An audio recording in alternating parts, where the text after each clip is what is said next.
Bonsoir, bienvenue à vous qui nous rejoignez pour vivre au cœur du Triduum Pascal cette prière du chemin de croix que le pape François va présider ici au Colisée, en plein centre de Rome. Je vous rappelle que le Colisée, c'est un lieu symbolique du martyre de nombreux chrétiens de l'époque primitive. Des dizaines de milliers de personnes sont présents à ce temps de prière, celui du soir du vendredi saint, rituel ici à Rome. Et le pape a confié à l'évêque italien de Campobasso, Monseigneur Bregantini, connu pour ses prises de position énergique contre la mafia.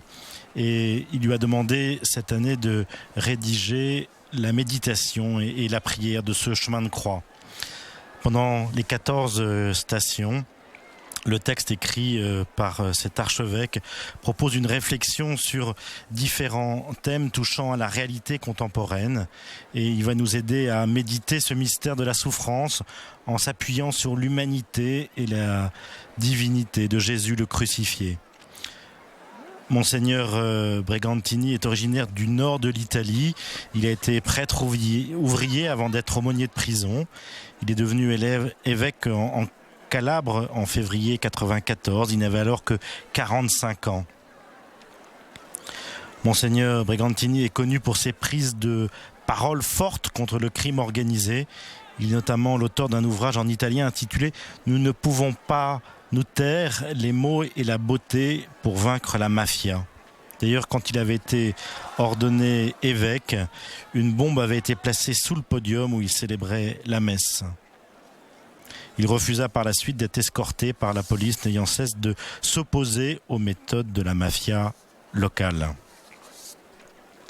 Pendant ce chemin de croix, la croix va être portée au début par le cardinal Agostino Vallini, le cardinal vicaire de Rome, puis après par un ouvrier, un entrepreneur, des étrangers, des personnes appartenant à une communauté de réinsertion sociale, des sans domicile fixe, une famille, des personnes du monde carcéral, des femmes, des malades, des enfants, des personnes âgées, des frères de la custodie de Terre Sainte, vous savez, les franciscains qui sont gardiens des lieux saints. Ce sera l'occasion pour nous d'être en communion avec tous les chrétiens de Terre Sainte et du Moyen-Orient, dont certains n'ont peut-être pas eu à avoir la possibilité de participer aux célébrations du Triduum Pascal cette année.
Nel nome del Padre, del Figlio e dello Spirito Santo.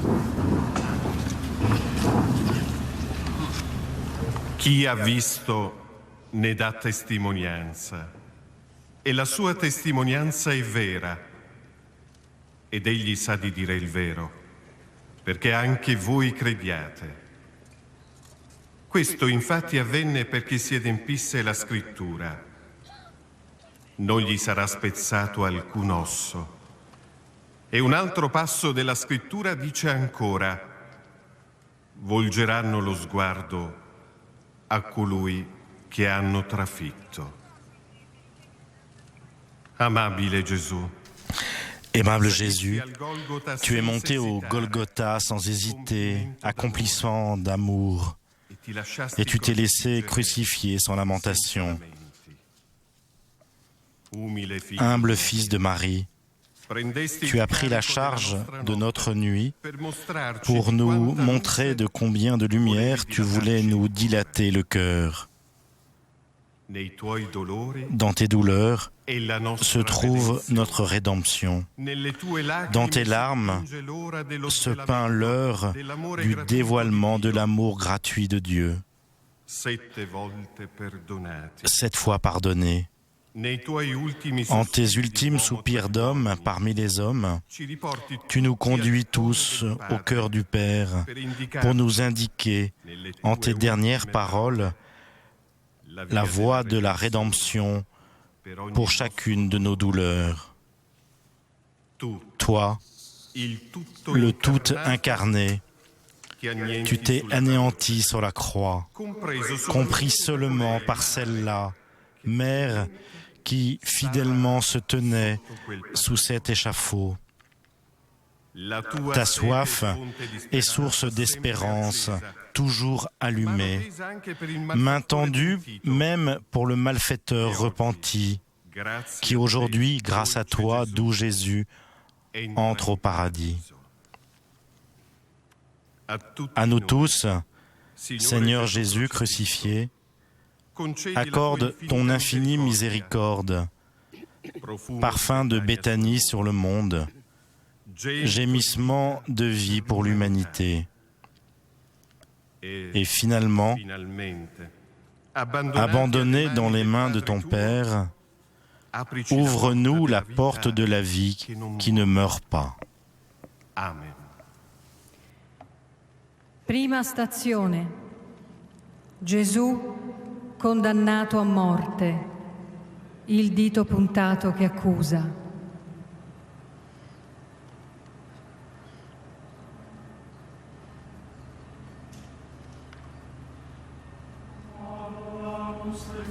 Tu vas?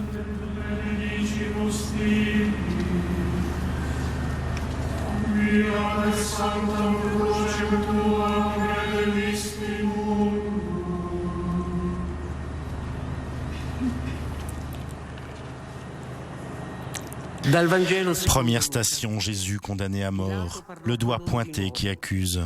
De l'évangile de Luc, Pilate, dans son désir de relâcher Jésus, leur adressa de nouveau la parole. Mais il leur vociférait « Crucifie-le, crucifie-le ». Pour la 3e fois, il leur dit « Quel mal a donc fait cet homme ? Je n'ai trouvé en lui aucun motif de condamnation à mort. Je vais donc le relâcher après lui avoir fait donner une correction. » Mais ils insistaient à grands cris, réclamant qu'il soit crucifié. Et leurs cris s'amplifiaient. Alors Pilate décida de satisfaire leur requête. Il relâcha celui qu'il réclamait, le prisonnier condamné pour émeute et pour meurtre, et il livra Jésus à leur bon plaisir. Un Pilate effrayé qui ne cherche pas la vérité, le doigt accusateur pointé, le cri croissant de la foule enragée sont les premiers pas de Jésus vers la mort. Innocent comme un agneau dont le sang sauve son peuple. Ce Jésus qui est passé parmi nous, guérissant et bénissant, maintenant est condamné à la peine capitale. Aucune parole de gratitude de la foule qui choisit plutôt Barabbas. Pour Pilate, cela devient un cas embarrassant. Il s'en décharge sur la foule et il s'en lave les mains. Bien attaché à son pouvoir, il le livre pour qu'il soit crucifié. Il ne veut plus rien savoir de lui. Pour lui, le cas est clos. La condamnation hâtive de Jésus regroupe ainsi les accusations faciles, les jugements superficiels parmi les gens, les insinuations et les préjugés qui ferment les cœurs et se font culture raciste, d'exclusion et de marginalisation, avec les lettres anonymes et les horribles calomnies. Accusés, on atterrit immédiatement en première page, blanchi. On figure en dernière. Et nous, saurons-nous avoir une conscience droite et responsable qui ne tourne jamais le dos à l'innocent, mais prend position avec courage pour défendre les faibles, en résistant à l'injustice et en défendant la vérité violée. Seigneur Jésus, il y a des mains qui soutiennent et il y a des mains qui signent des condamnations injustes. Fais que, soutenus par ta grâce, nous ne rejetions personne. Défends-nous des calomnies et du mensonge. Aide-nous à chercher toujours la vérité et à nous tenir du côté des faibles, capables de les accompagner en leur chemin, sans jamais juger ni condamner. Perché emetta sempre sentenze giuste e vere. Amen. Pater noster, qui es in celis, sanctificetur nomen tuum, adveniat regnum tuum, fiat voluntas tua, sicut in cielo et in terra. Panem nostrum quotidianum da nobis hodie, et dimitte nobis debita nostra, sicut et nos dimittimus debitoribus nostris, et ne nos inducas in tentationem, sed libera nos a malo. Amen.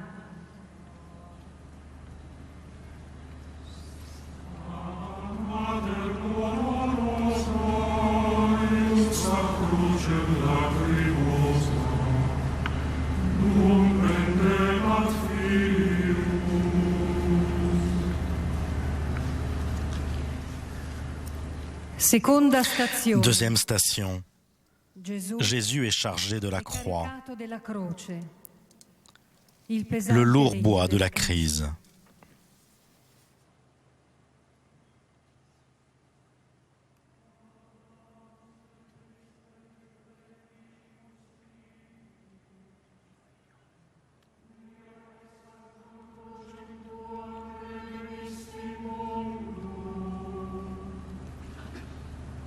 Dalla prima lettera di San Pietro Apostolo.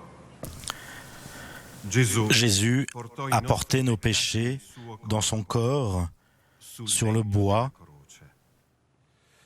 afin que, morts à cause de nos péchés, nous vivions pour la justice.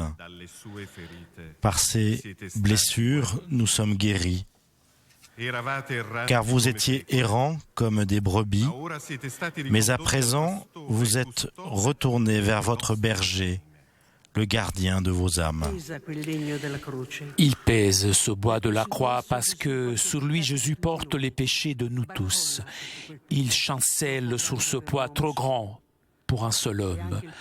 C'est aussi le poids de toutes les injustices qui ont provoqué la crise économique avec ses graves conséquences sociales, précarité, chômage, licenciement, l'argent qui gouverne au lieu de servir, la spéculation financière, les suicides des entrepreneurs, la corruption et l'usure, avec les entreprises qui abandonnent leur propre pays. C'est cela la lourde croix du monde du travail, l'injustice mise sur les épaules des travailleurs. Jésus la prend sur les siennes et nous enseigne à ne plus vivre dans l'injustice, mais à être capable, avec son aide, de créer des ponts de solidarité et d'espérance, pour ne pas être des brebis errantes et égarées dans cette crise. Retournons par conséquent au Christ, pasteur et gardien de nos âmes. Luttons ensemble pour le travail en réciprocité, vainquant la peur et l'isolement, récupérant l'estime pour la politique et cherchant de résoudre ensemble les problèmes. La croix, alors, se fera plus légère si elle est portée avec Jésus et soulevée par tous ensemble, parce que, par ses blessures devenues meurtrières, nous sommes guéris. Seigneur Jésus, toujours est plus épaisse notre nuit. La pauvreté prend l'aspect de la misère. Nous n'avons pas de pain à offrir aux enfants et nos paquets sont vides. Incertain est notre avenir. Procure le travail qui manque. Suscite en nous l'ardeur pour la justice, pour que la vie que nous menons ne soit pas traînée comme un boulet, mais vécue dans la dignité. Amen. Pater noster, qui es in celis, sanctificetur nomen tuum, adveniat regnum tuum, fiat voluntas tua, sicut in cielo et in terra. Pane nostrum quotidianum, da nobis hodie, et dimitte nobis debita nostra, sicut et nos dimittimus debitoribus nostris, et ne nos inducas in tentationem, sed libera nos a malo. Amen.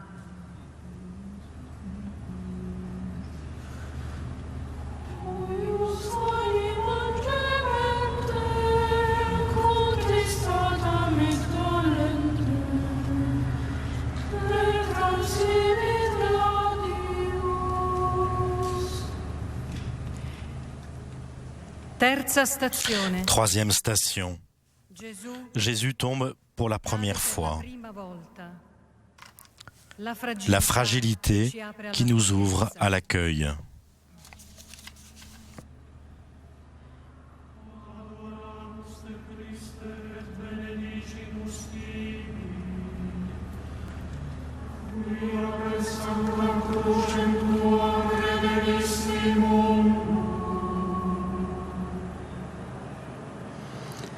Dal libro del profeta Isaia.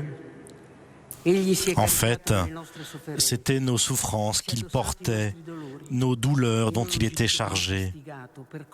Et nous pensions qu'il était frappé, meurtri par Dieu, humilié. Or, c'est à cause de nos révoltes qu'il a été transpercé, à cause de nos fautes qu'il a été broyé.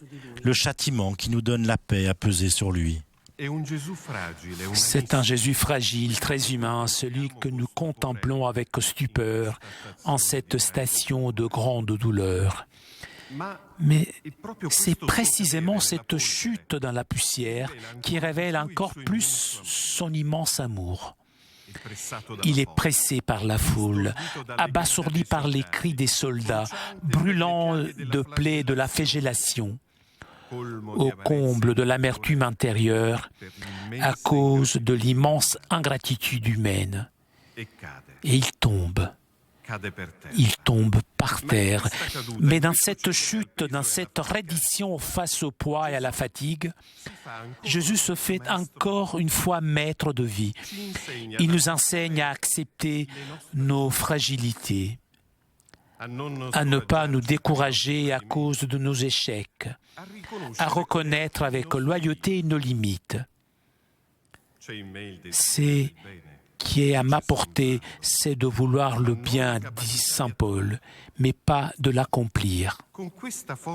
Avec cette force intérieure qu'il vient du Père, Jésus nous aide aussi à accueillir la fragilité des autres, à ne pas nous acharner sur celui qui est tombé, à ne pas être indifférent envers celui qui tombe. Et il nous donne la force de ne pas fermer la porte à celui qui frappe à nos portes, demandant asile, dignité et patrie. Conscients de notre fragilité, nous accueillerons parmi nous la fragilité des immigrés, afin qu'ils trouvent sécurité et espérance. C'est en effet dans l'eau sale de la bassine du Cénacle, c'est-à-dire dans notre fragilité, qui se reflète le vrai visage de notre Dieu. C'est pourquoi tout esprit qui proclame que Jésus-Christ est venu dans la chair, celui-là est de Dieu. Seigneur Jésus, qui t'es fait humble pour racheter nos fragilités, rends-nous capables d'entrer en vraie communion avec nos frères plus pauvres. Arrache de nos cœurs toute racine de peur et de facile indifférence, qui nous empêche de te reconnaître dans les migrants, pour témoigner que ton Église est sans frontières, vraie mère de tous. Amen.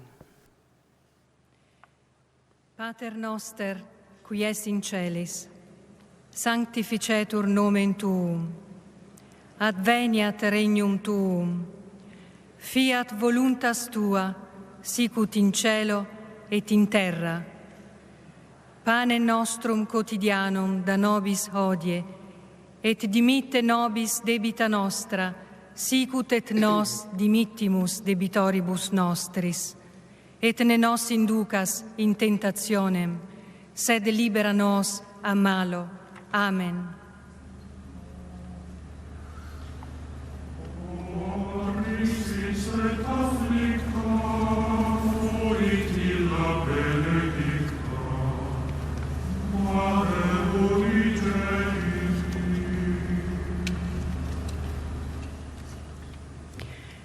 Quarta station. Quatrième station. Jésus rencontre sa mère. Les larmes solidaires.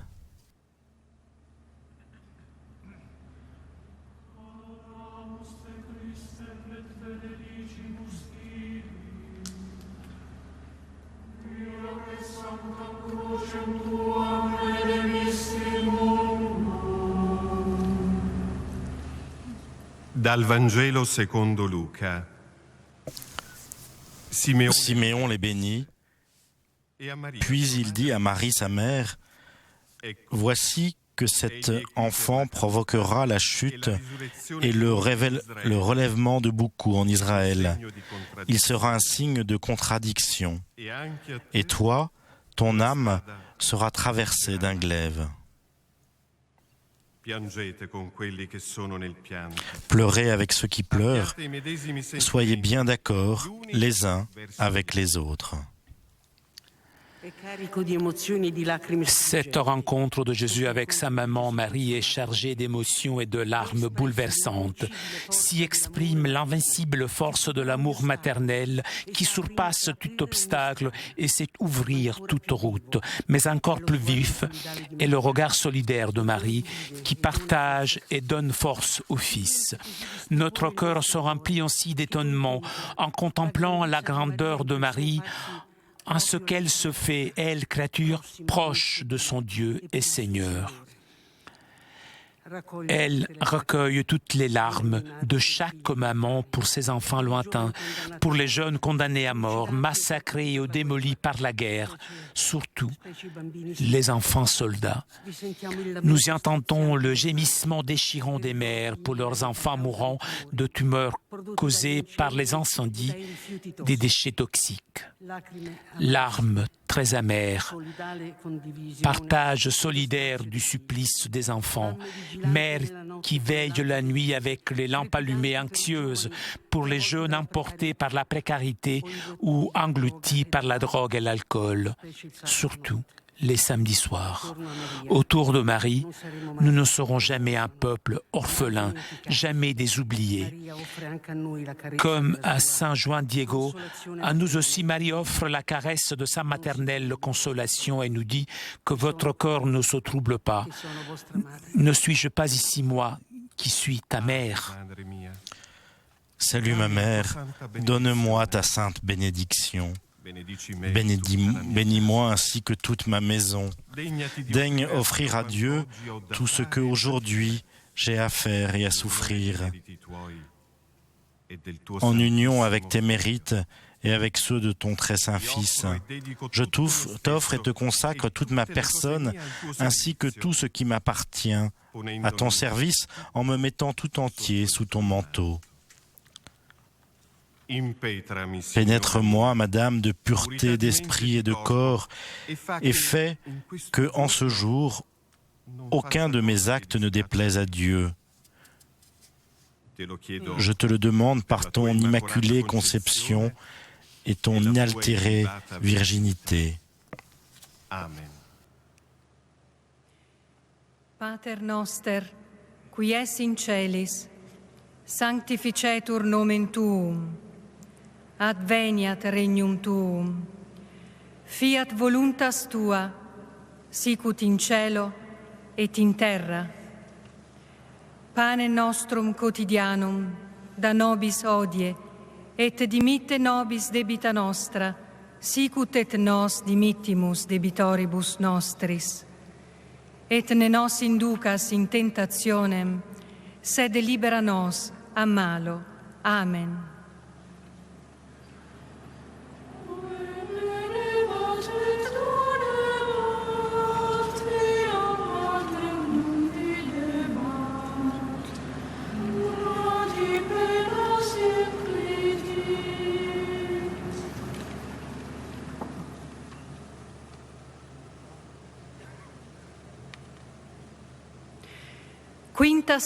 Cinquième station. Jésus est aidé par Simon de Cyrène à porter sa croix, la main amie qui relève.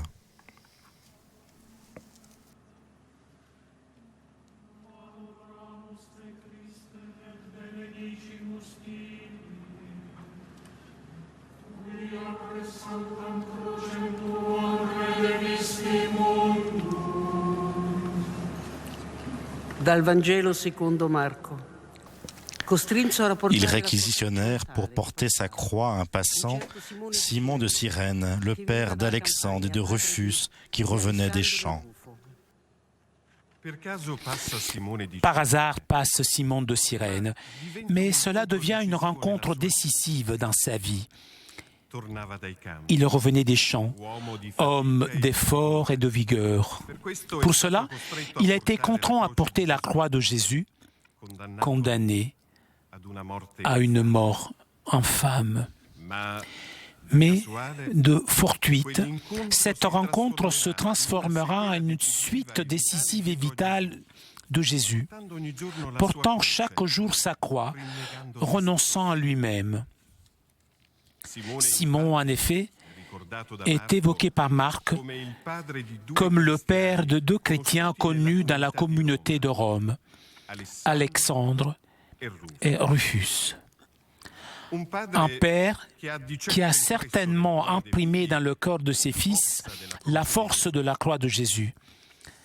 Parce que la vie, si tu la tiens trop serrée, moisit et se dessèche. Mais si tu l'offres, elle fleurit et se fait épi de grain pour toi et pour toute la communauté. Là se trouve la vraie guérison de notre égoïsme, toujours aux aguets. La relation avec les autres nous régénère et crée une fraternité mystique, contemplative, qui sait admirer la grandeur sacrée du prochain, qui sait découvrir Dieu en chaque être humain, qui sait supporter les contrariétés de la vie en s'accrochant à l'amour de Dieu. C'est seulement en ouvrant le cœur à l'amour divin que je suis incité à chercher le bonheur des autres à travers les multiples gestes du volontariat, une nuit à l'hôpital, un prêt sans intérêt, une larme essuyée en famille. La gratuité sincère, l'engagement clairvoyant au service du bien commun, le partage du pain et du travail, en vainquant toute forme de jalousie et d'envie. C'est Jésus lui-même qui nous le rappelle. Chaque fois que vous l'avez fait à l'un de ces plus petits de mes frères, c'est à moi que vous l'avez fait. Seigneur Jésus, dans l'ami Simon de Cyrène vibre le cœur de ton Église, qui se fait toi d'amour pour ceux qui ont soif de toi. L'aide fraternelle est la clé pour franchir ensemble la porte de la vie. Ne permets pas que notre égoïsme nous fasse passer de travers, mais aide-nous à verser l'huile de la consolation sur les blessures du prochain pour être de loyaux compagnons de route, sans fuir et sans jamais nous fatiguer de choisir la fraternité. Amen. Pater noster, qui es in celis, sanctificetur nomen tuum, adveniat regnum tuum, fiat voluntas tua, sicut in cielo et in terra. Pane nostrum quotidianum da nobis hodie, et dimitte nobis debita nostra, sicut et nos dimittimus debitoribus nostris, et ne nos inducas in tentationem, sed libera nos a malo. Amen.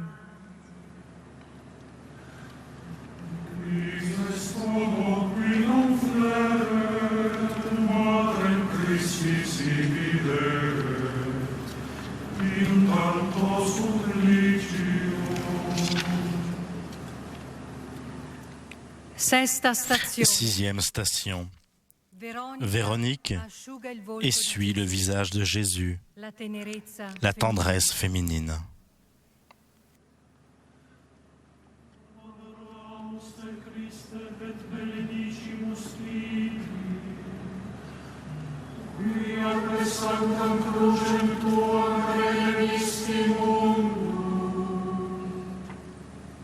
Dal libro dei Salmi. Du psaume. Mon cœur m'a redit ta parole. Cherchez ma face. C'est ta face, Seigneur, que je cherche. Ne me cache pas ta face. N'écarte pas ton serviteur avec colère. Tu restes mon secours. Ne me laisse pas. Ne m'abandonne pas.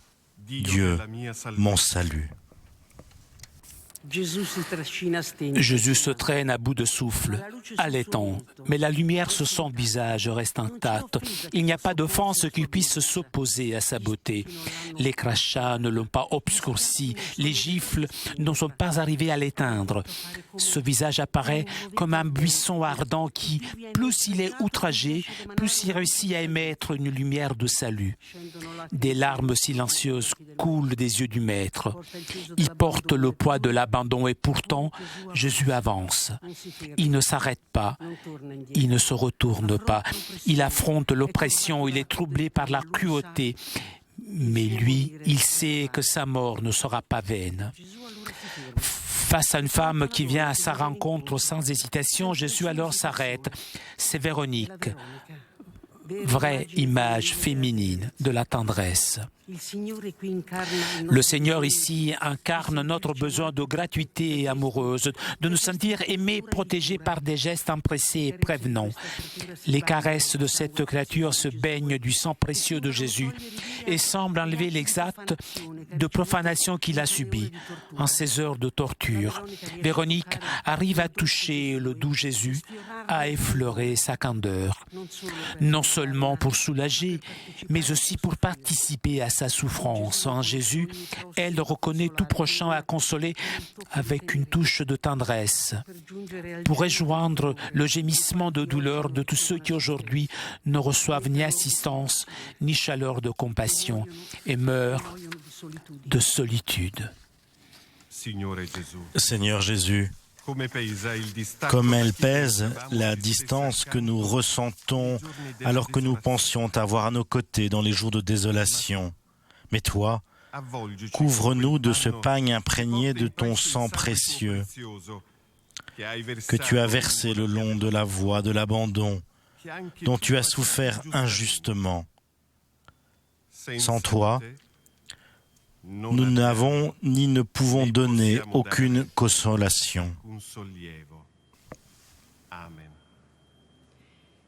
Pater noster, qui es in celis, sanctificetur nomen tuum, adveniat regnum tuum, fiat voluntas tua, sicut in cielo et in terra.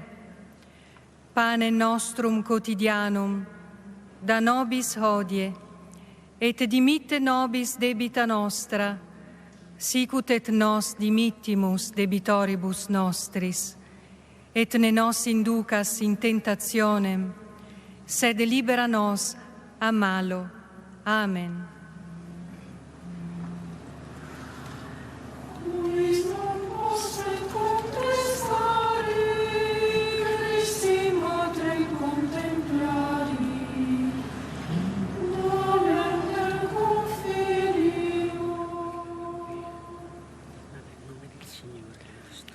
Septième station. Jésus tombe pour la seconde fois. L'angoisse de la prison et de la torture.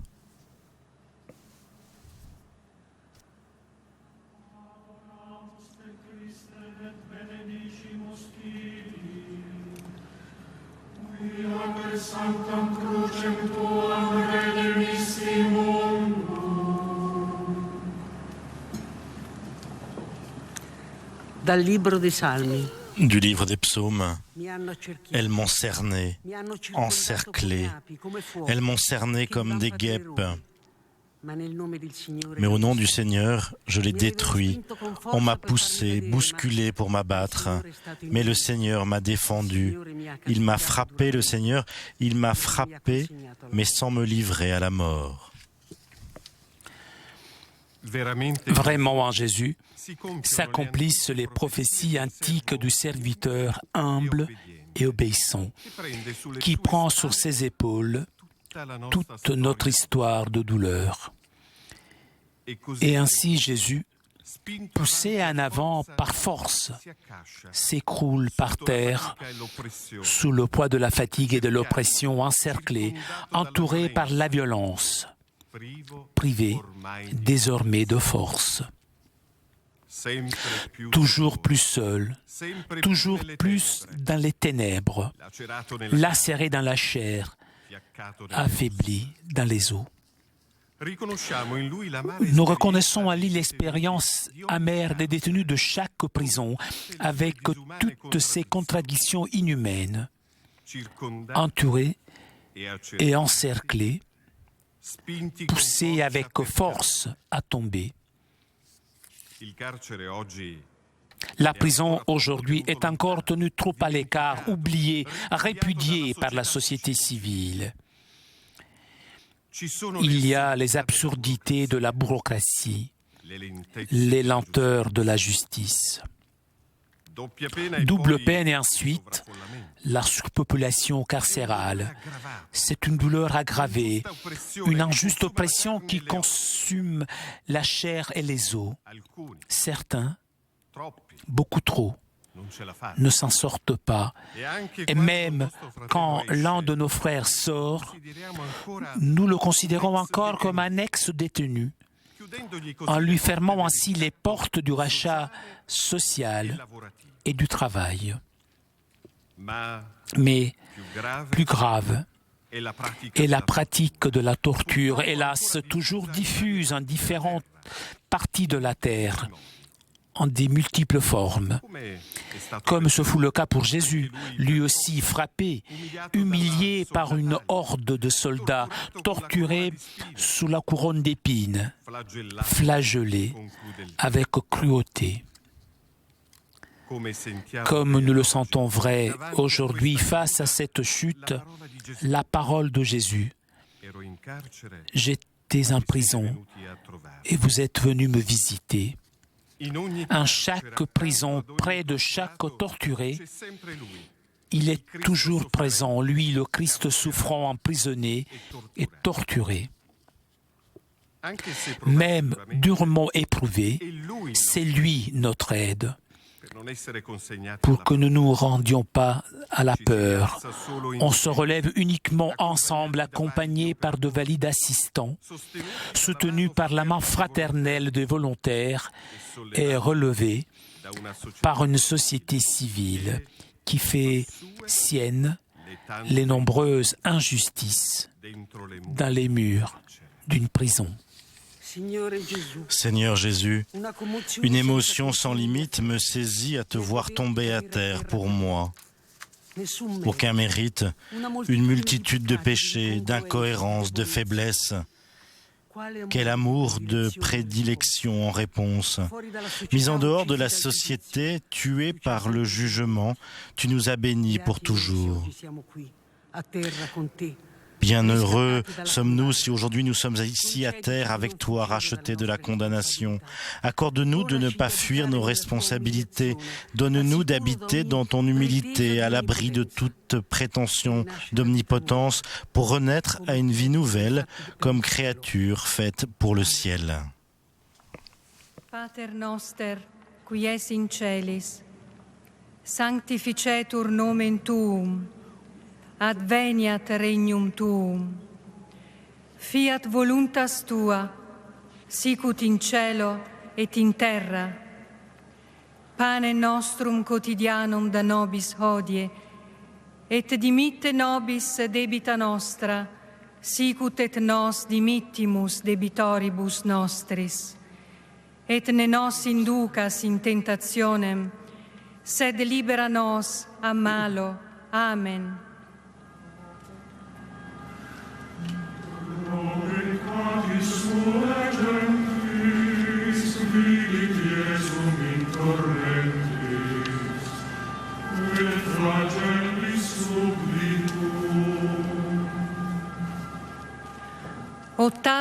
Huitième station. Jésus rencontre les femmes de Jérusalem.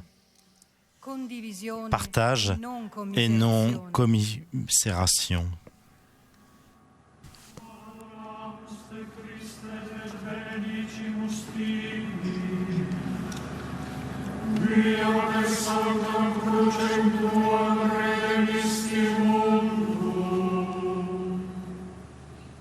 Dal Vangelo secondo Luca. Filles de Jérusalem, ne pleurez pas sur moi. Pleurez plutôt sur vous-même et sur vos enfants. Les figures féminines se présentent comme des flambeaux allumés le long du chemin de douleur. Femmes de fidélité et de courage qui ne cessent pas intimidées par les gardes ni scandalisées par les plaies du beau maître. Elles sont prêtes à le rencontrer, à le consoler. Jésus est là devant elles. Il y en a qui le frappent alors qu'il s'effondre à terre, épuisé. Mais les femmes sont là promptes à lui donner cette émotion chaleureuse que le cœur ne peut plus refréner. Elle le regarde d'abord de loin, mais se rapproche ensuite, comme fait tout ami, tout frère ou sœur, quand il s'aperçoit de la difficulté que vit la personne aimée. Jésus est bouleversé par leurs pleurs amers, mais il les exhorte à ne pas laisser leur cœur se consumer en le voyant si affligé, pour être non plus des femmes qui pleurent, mais des femmes qui croient. Il demande une douleur partagée, non pas une commisération stérile et larmoyante, non plus des plaintes, mais l'envie de renaître, de regarder en avant, de poursuivre le chemin avec foi et espérance, vers cette aurore de lumière qui surgira encore plus aveuglante sur le visage de tous ceux qui marchent tournés vers Dieu. Pleurons sur nous-mêmes si nous ne croyons pas encore en ce Jésus qui nous a annoncé le royaume de salut. Pleurons sur nos péchés non encore confessés. Et aussi, pleurons sur ces hommes qui déchargent sur les femmes la violence qu'ils ont en eux. Pleurons sur les femmes devenues esclaves de la peur et de l'exploitation. Mais il ne suffit pas de se battre la poitrine et d'éprouver de la compassion. Jésus est plus exigeant. Les femmes doivent être rassurées comme il l'a fait lui, aimées comme un don inviolable pour toute l'humanité, pour la croissance de nos enfants, en dignité et en espérance. Seigneur Jésus, arrête la main de ceux qui battent les femmes. Relève leur cœur de l'abîme de la désespérance quand elles deviennent la proie de la violence. Visite leurs pleurs quand elles se trouvent seules. Et ouvre notre cœur au partage de chaque douleur dans la sincérité et la fidélité, au-delà de la compassion naturelle, pour nous rendre instruments de libération véritable. Amen. Pater noster, qui es in celis, sanctificetur nomen tuum, adveniat regnum tuum, fiat voluntas tua, sicut in cielo et in terra.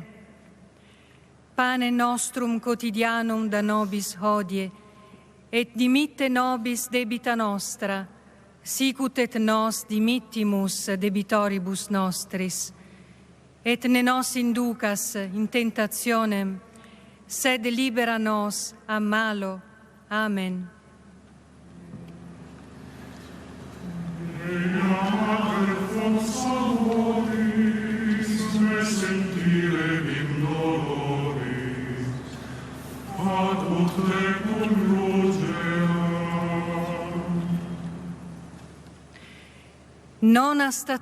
Neuvième station.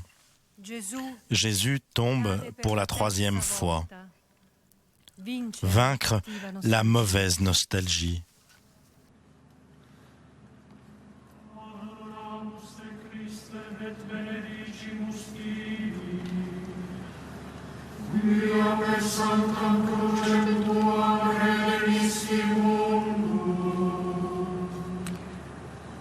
Dalla lettera di San Paolo apostolo ai Romani.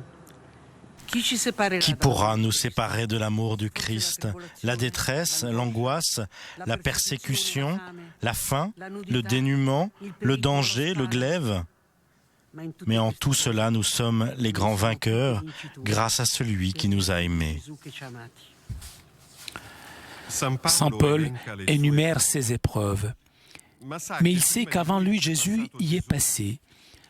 Lui qui est tombé 1, 2, 3 fois sur le chemin du Golgotha, anéanti par les tribulations, par la persécution, par le glaive, écrasé par le bois de la croix, épuisé, il semble dire, comme nous dans beaucoup de moments sombres, « Je n'en peux plus ». C'est le cri de ceux qui sont persécutés, des mourants, des malades en phase terminale, des opprimés sous le joug. Mais en Jésus, sa force est aussi visible. S'il est affligé, il aura pitié. Il nous indique qu'il y a toujours 5 consolations dans l'affliction. Un au-delà à entrevoir dans l'espérance, comme l'émondage des arbres que le Père Céleste pratique avec sagesse sous les sarments qui portent du fruit. Jamais pour abattre, mais toujours pour la nouvelle floraison. Comme une mère, quand arrive son heure, elle est affligée, elle gémit, elle souffre dans l'enfantement. Mais elle sait que vraiment par cette taille, ce sont les douleurs de la vie nouvelle, du printemps en fleurs. Que la contemplation de Jésus accablé, mais capable de se relever, nous aide à savoir vaincre les enfermements que la peur du lendemain imprime dans notre cœur, surtout en ce temps de crise. Dépassons la mauvaise nostalgie du passé, le confort de l'immobilisme, « on a toujours fait ainsi ». C'est ce Jésus qui chancelle et tombe, mais ensuite se relève. Et la certitude d'une espérance qui, alimentée par la prière intense, naît justement au sein de l'épreuve et non après l'épreuve, ni sans l'épreuve. Nous serons plus que vainqueurs grâce à son amour. Seigneur Jésus, nous te prions, soulève le misérable de la poussière, relève les pauvres des immondices, fais-les asseoir avec les chefs des peuples et assigne-leur un trône de gloire. Brise l'arc des forts et revêt de vigueur les faibles, puisque toi seul, tu nous fais riches avec ta pauvreté. Amen. Pater noster, qui es in celis, sanctificetur nomen tuum, adveniat regnum tuum, fiat voluntas tua, sicut in cielo et in terra.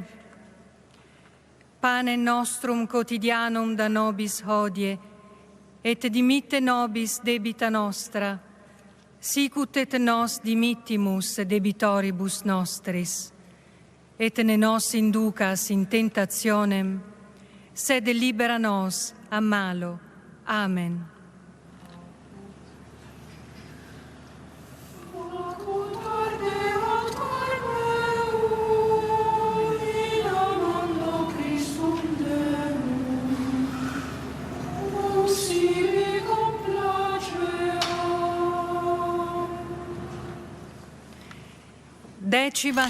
Dixième station.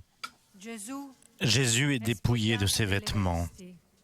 L'unité et la dignité.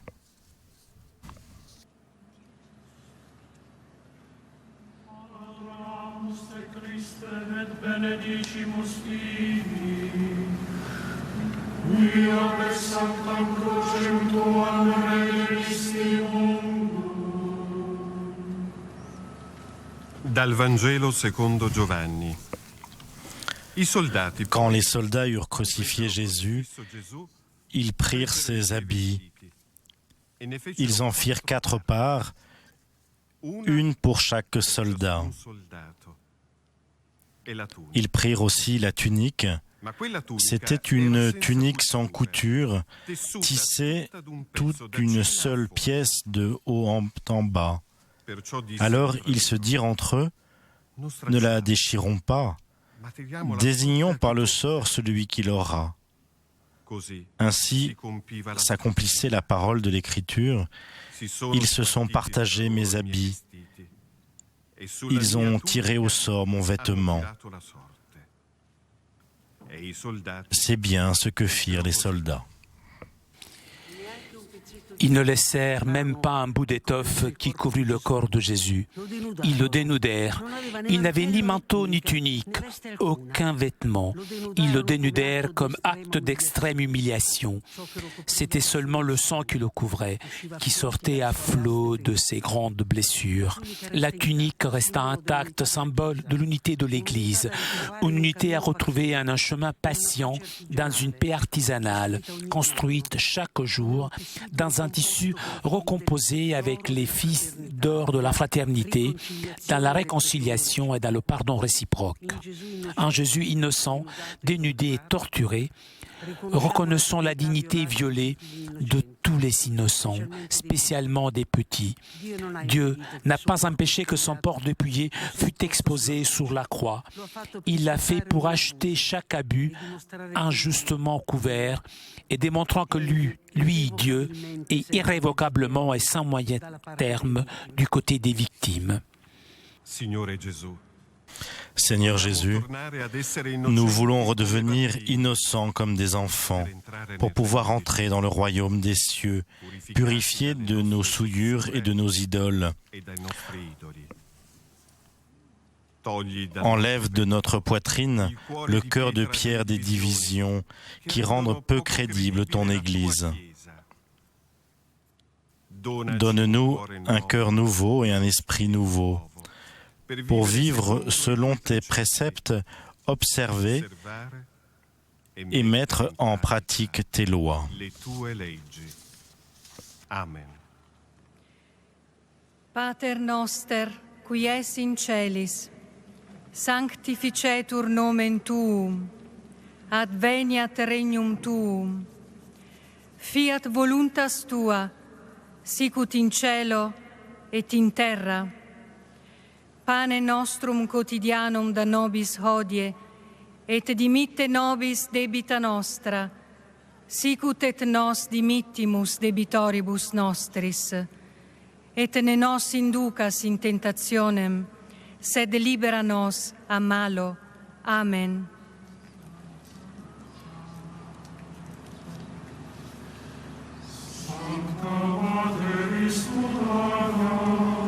Crucifixi fige plagos, ordi meo valide.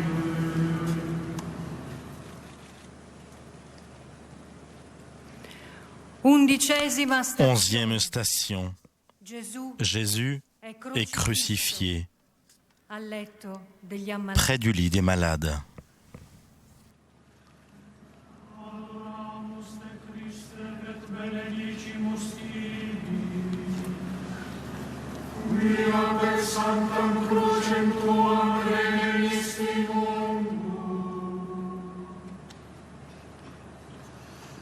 Dal Vangelo secondo Marco. Alors ils le crucifièrent, puis se partagent ses vêtements en tirant au sort pour avoir la part de chacun. C'était la 3e heure lorsqu'on le crucifia. L'inscription indiquait le motif de sa condamnation, portait ces mots « Le roi des Juifs ». Avec lui, ils crucifièrent 2 bandits, l'un à droite, l'autre à gauche, et ce fut accompli l'écriture qui dit « Il a été compté avec les pécheurs ». Et ils le crucifièrent. La peine des infâmes, des traîtres, des esclaves rebelles. Voilà la condamnation réservée à notre Seigneur Jésus.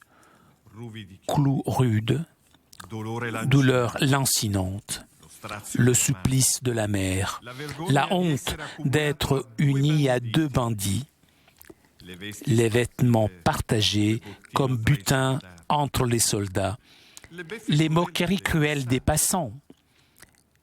Il en a sauvé d'autres et il ne peut pas se sauver lui-même. Qui descendent maintenant de la croix et nous croirons en lui. Et ils le crucifièrent. Jésus ne descend pas. Il n'abandonne pas la croix. Il reste obéissant jusqu'au bout à la volonté du Père. Il aime et il pardonne. Aujourd'hui aussi, comme Jésus, beaucoup de nos frères et sœurs sont cloués sur un lit de douleur dans les hôpitaux, dans les maisons de retraite, dans nos familles. C'est le temps de l'épreuve, dans l'amertume des jours de solitude et aussi de désespoir. Mon Dieu, pourquoi m'as-tu abandonné? Que nos mains ne soient jamais pour transpercer, mais pour approcher, consoler et accompagner les malades, les relevant de leur lit de douleur. La maladie ne demande pas de permission. Elle arrive toujours de façon inattendue. Parfois, elle bouleverse, limite les horizons, met à dure épreuve l'espérance. Son fiel est amer. Mais si nous trouvons à côté de nous quelqu'un qui nous écoute, qui se tient près de nous, s'assied sur notre lit, seulement alors la maladie peut devenir une grande école de sagesse, de rencontre avec le Dieu patient. Quand quelqu'un prend sur lui nos infirmités par amour, alors même la nuit de la douleur s'ouvre à la lumière pascale du Christ crucifié et ressuscité. Ce qui, humainement, est une condamnation peut se transformer en offrande rédemptrice pour le bien de nos communautés et de nos familles, à l'exemple des saints. Seigneur Jésus, ne reste pas loin de moi. Assieds-toi sur mon lit de douleur et tiens-moi accompagné. Ne me laisse pas seul Étends ta main et relève-moi. Je crois que tu es l'amour et je crois que ta volonté est l'expression de ton amour. Je me confie donc à ta volonté parce que je me confie à ton amour. Pater noster, qui es in celis, sanctificetur nomen tuum, adveniat regnum tuum, fiat voluntas tua, sicut in cielo et in terra. Pane nostrum quotidianum da nobis hodie, et dimitte nobis debita nostra, sicut et nos dimittimus debitoribus nostris. Et ne nos inducas in tentationem, sed libera nos a malo. Amen.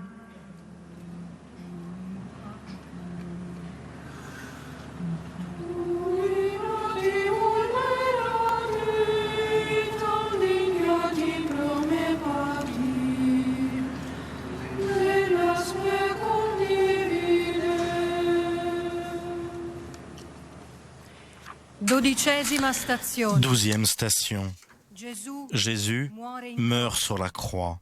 Le gémissement des 7 paroles.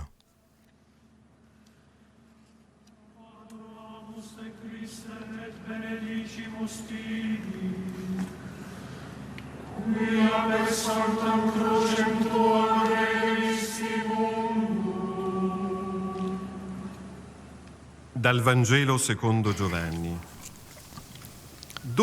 Après cela, sachant que tout désormais était achevé pour que l'Écriture s'accomplisse jusqu'au bout, Jésus dit « J'ai soif ». Il y avait là un récipient plein d'une boisson vinaigrée. On fixa une éponge remplie de ce vinaigre à une branche d'hysope et on l'approcha de sa bouche. Quand il eut pris le vinaigre, Jésus dit « Tout est accompli ». Puis, inclinant la tête, il remit l'esprit. Les 7 paroles de Jésus sur la croix sont un chef-d'œuvre d'espérance. Jésus, lentement, avec des pas qui sont aussi les nôtres, traverse toute l'obscurité de la nuit pour s'abandonner avec confiance entre les bras du Père. C'est le gémissement des mourants, le cri des désespérés, l'invocation des perdants. C'est Jésus. Mon Dieu, pourquoi m'as-tu abandonné ? C'est le cri de Job, de tout homme frappé par le malheur. Et Dieu se tait. Il se tait parce que sa réponse est là sur la croix. C'est lui, Jésus, la réponse de Dieu, parole éternelle, incarnée par amour. Souviens-toi de moi. L'invocation fraternelle du malfaiteur, fait compagnon de douleur, pénètre le corps de Jésus qui entend l'écho de sa douleur même. Et Jésus écoute à cette supplication. Aujourd'hui avec moi tu seras dans le paradis. Toujours la douleur de l'autre nous rachète parce qu'elle nous fait sortir de nous-mêmes. Femme, voici ton fils. Mais c'est sa mère, Marie, qui avec Jean se tenait sous la croix, brisant la peur. Il la remplit de tendresse et d'espérance. Jésus ne se sent plus seul, comme pour nous. Si à côté de notre lit de douleur, il y a quelqu'un qui nous aime fidèlement jusqu'au bout. J'ai soif. Comme l'enfant demande à boire à la maman, comme le malade brûlé de fièvre. La soif de Jésus est celle de tous les assoiffés de vie, de liberté et de justice. C'est la soif du plus grand assoiffé, Dieu, qui, infiniment plus que nous, a soif de notre salut. Tout est accompli, tout. Chaque parole, chaque geste, chaque prophétie, chaque instant de la vie de Jésus. La tapisserie a reçu la dernière touche. Les 1000 couleurs de l'amour maintenant resplendissent de beauté. Rien n'a été gaspillé. Rien n'a été jeté. Tout est devenu amour. Tout est consommé pour moi et pour toi. Et alors, la mort a aussi un sens. Père, pardonne-leur s'ils ne savent pas ce qu'ils font. Maintenant, héroïquement, Jésus sort de la peur de la mort. Parce que si nous vivons dans l'amour gratuit, tout est vie. Le pardon renouvelle, il guérit, transforme et console. Il crée un peuple nouveau. Il arrête les guerres. Père, entre tes mains, je remets mon esprit. Non plus la désespérance du vide, mais la confiance pleine entre les mains du Père, l'abandon à son corps. Parce que en Dieu, chaque fraction se recompose finalement en unité. Ô Dieu, qui dans la passion du Christ notre Seigneur nous a libérés de la mort, héritage de l'antique péché transmis à tout le genre humain, renouvelle-nous à l'image de ton Fils. Et comme nous avons porté en nous par notre naissance l'image de l'homme terrestre, ainsi par l'action de l'Esprit, fais que nous portions l'image de l'homme céleste par le Christ notre Seigneur. Amen. Pater noster, qui es in celis, sanctificetur nomen tuum, adveniat regnum tuum, fiat voluntas tua, sicut in cielo et in terra. Pane nostrum quotidianum da nobis hodie, et dimitte nobis debita nostra, sicut et nos dimittimus debitoribus nostris. Et ne nos inducas in tentationem, sed libera nos a malo. Amen.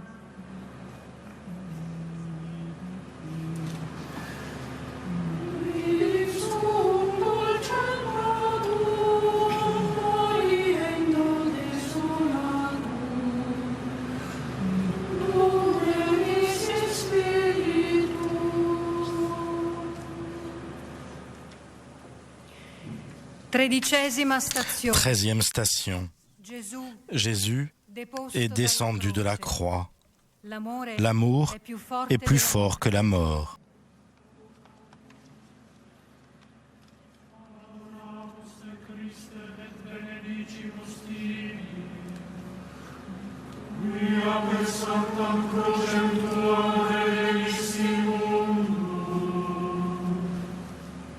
Dal Vangelo secondo Matteo.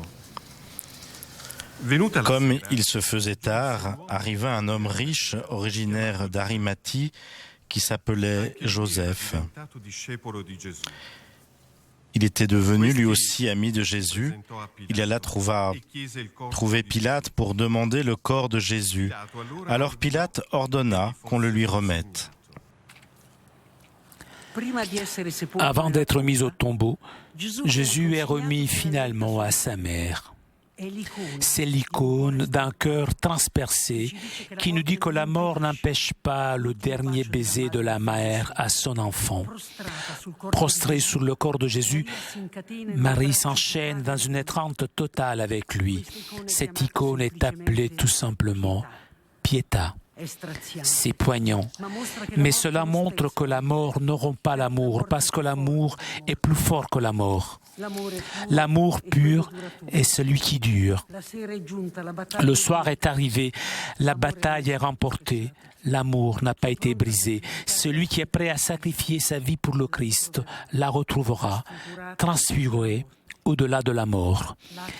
Des larmes et du sang se mêlaient dans cette tragique remise, comme la vie de nos familles qui par moments est bouleversée par des pertes imprévues et douloureuses, avec un vide à combler, surtout lors de la mort d'un enfant. Pietà signifie alors se faire proche d'un frère qui sont dans le deuil, sont inconsolables. C'est une grande charité de prendre soin de celui qui souffre dans son corps, couvert de plaies, dans son esprit dépressif, dans son âme désespérée. Aimer jusqu'au bout est l'enseignement suprême que nous ont laissé Jésus et Marie. C'est la mission fraternelle quotidienne de la consolation qui nous est donnée dans cette étreinte fidèle entre Jésus mort et sa mère douloureuse. Ô Vierge douloureuse, tu nous montres dans nos sanctuaires ton visage de lumière, tandis que les yeux au ciel et tes mains ouvertes, tu offres au Père, en signe d'offrande sacerdotale, la victime rédemptrice de ton Fils Jésus. Révèle-nous la douceur de la dernière étreinte fidèle et donne-nous ta consolation maternelle pour que la douleur quotidienne n'interrompe jamais l'espérance de la vie au-delà de la mort. Amen. Pater noster, qui es in celis, sanctificetur nomen tuum, adveniat regnum tuum, fiat voluntas tua, sicut in cielo et in terra. Panem nostrum quotidianum da nobis hodie, et dimitte nobis debita nostra, sicut et nos dimittimus debitoribus nostris. Et ne nos inducas in tentationem, sed libera nos a malo. Amen.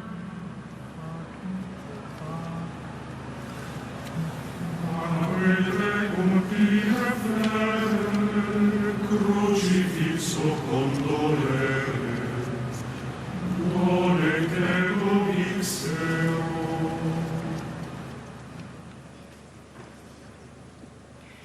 14e station. Jésus est mis au tombeau, le jardin nouveau.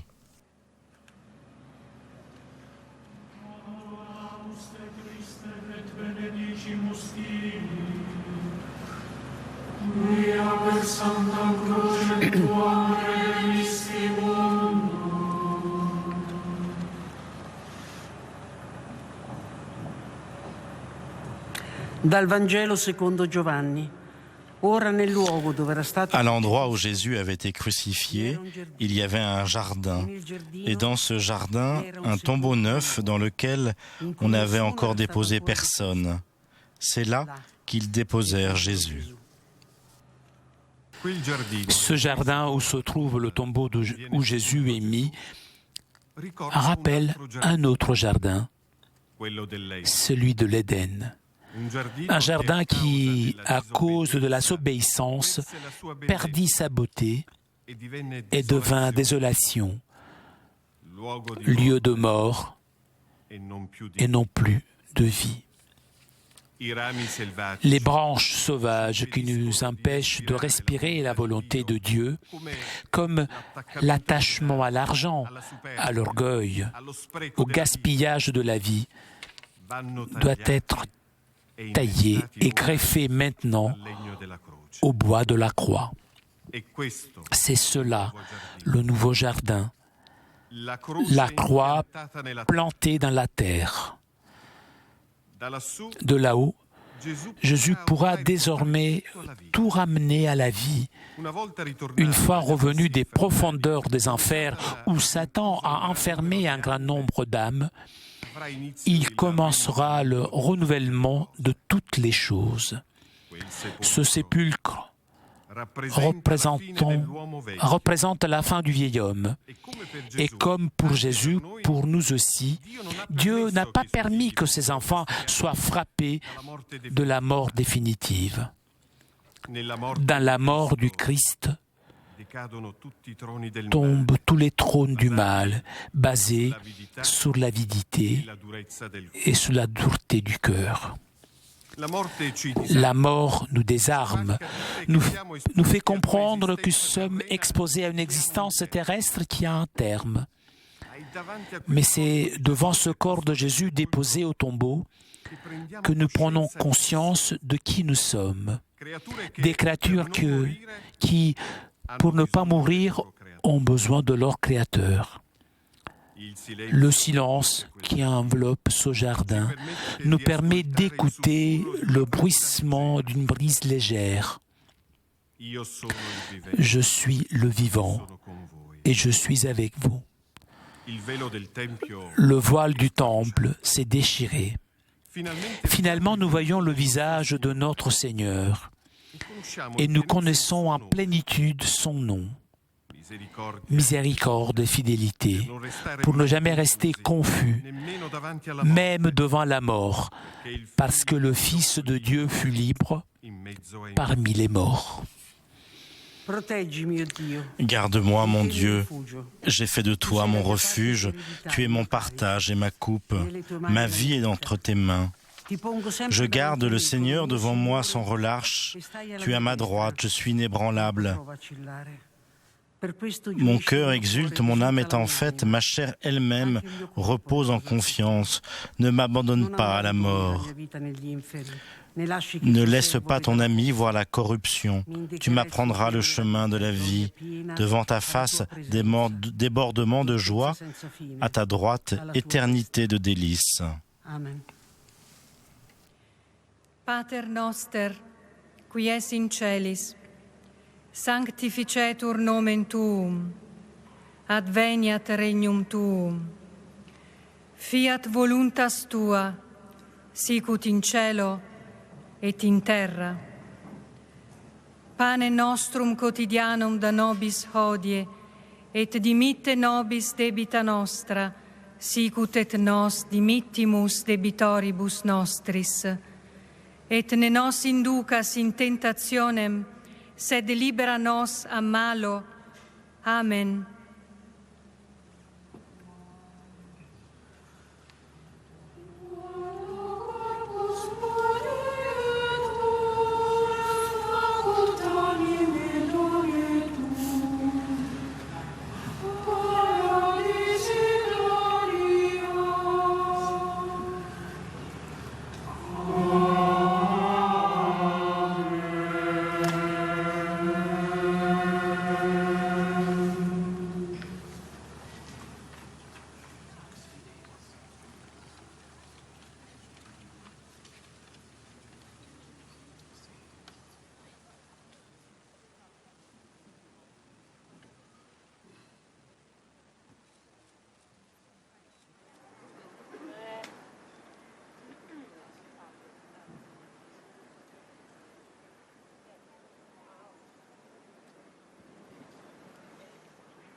Dieu a mis sous la croix Jésus tout le poids de nos péchés, toutes les injustices perpétrées par les Caïns contre son frère, toute l'amertume, les trahisons de Judas et de Pierre, toute la vanité des méchants, toute l'arrogance des faux amis.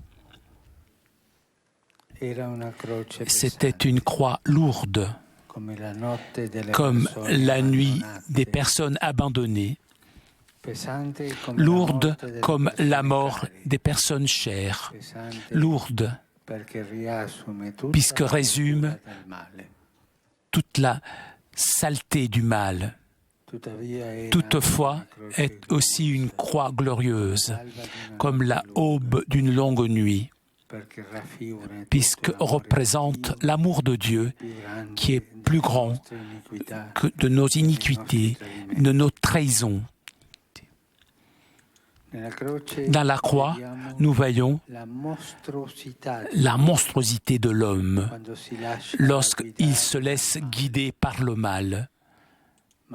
Mais nous voyons aussi l'immensité de la miséricorde de Dieu qui ne nous traite pas selon nos péchés, mais selon sa miséricorde. Face à la croix de Jésus, nous voyons, presque touchant par la main, nous voyons combien nous sommes aimés éternellement. Face devant la croix, nous nous sentons des fils et pas des choses ou des objets, comme disait Saint Grégoire, s'adressant au Christ avec cette prière. Si tu n'étais pas toi mon Christ, je me sentais une créature finie. Je suis né, je mange, je dors, je me repose, je marche, je tombe malade, je guéris. J'ai des angoisses, je profite du soleil et de tout ce que la terre me donne. Ensuite, je meurs et la chair devient poussière, comme celle des animaux qui n'ont pas de péché. Mais moi, qu'est-ce que j'ai plus qu'eux? Rien, sauf Dieu. Si ce n'était pas le Christ, mon Christ, je serais une créature finie. Jésus, guide-nous de la croix à la résurrection. Apprends-nous que le mal n'aura pas le dernier mot, mais l'amour, la miséricorde et le pardon. Christ, aide-nous à exclamer de nouveau: hier j'étais crucifié avec le Christ, aujourd'hui je suis glorifié avec lui. Hier j'étais mort avec lui, aujourd'hui je suis vivant avec lui. Hier j'étais enterré avec lui, aujourd'hui je suis ressuscité avec lui. Et finalement, tous ensemble, rappelons les malades. Souvenons-nous des personnes abandonnées sous le poids de la croix, afin qu'ils trouvent dans l'épreuve de la croix la force de l'espérance, de la résurrection et de l'amour de Dieu.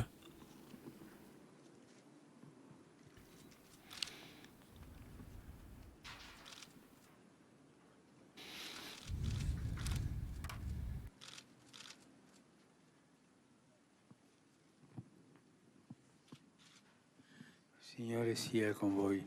E con il tuo spirito. Sia benedetto il nome del Signore. Ora e sempre. Il nostro aiuto è nel nome del Signore. Egli ha fatto cielo e terra. Vi benedica Dio Onnipotente, Padre, Figlio e Spirito Santo. Viva il Papa!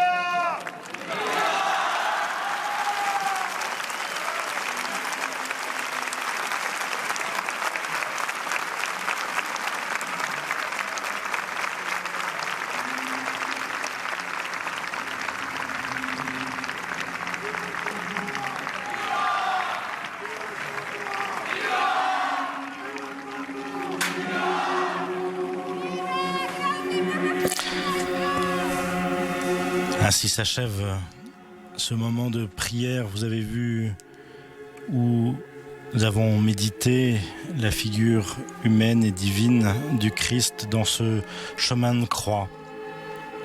Nous allons vivre cette nuit et demain, cette nuit et cette journée d'absence, d'attente. À 12h30, vous pourrez demain suivre l'office de la descente aux enfers à Saint-Gervais. Et puis, nous nous retrouverons à 21h à la cathédrale Notre-Dame de Paris pour la vigile pascale, pour célébrer la nuit de la résurrection. Dimanche, je vous rappelle, rendez-vous à 10h pour la messe de la résurrection célébrée sur la place Saint-Pierre à Rome par le Saint-Père. Et puis, cette messe sera suivie de la célébration de la bénédiction Urbi et Orbi et du message pascal du Saint-Père le Pape François. Et puis, dimanche soir, à 18h30, depuis Notre-Dame de Paris, ce sera l'occasion de suivre la messe du soir de Pâques. Belle nuit à tous, sainte nuit à tous, cette nuit de l'absence, cette nuit de l'attente. Merci de votre fidélité, merci à nos confrères de la télévision du Vatican, à Flavio, Raphaël, Pierre à Paris. Bonne nuit à tous.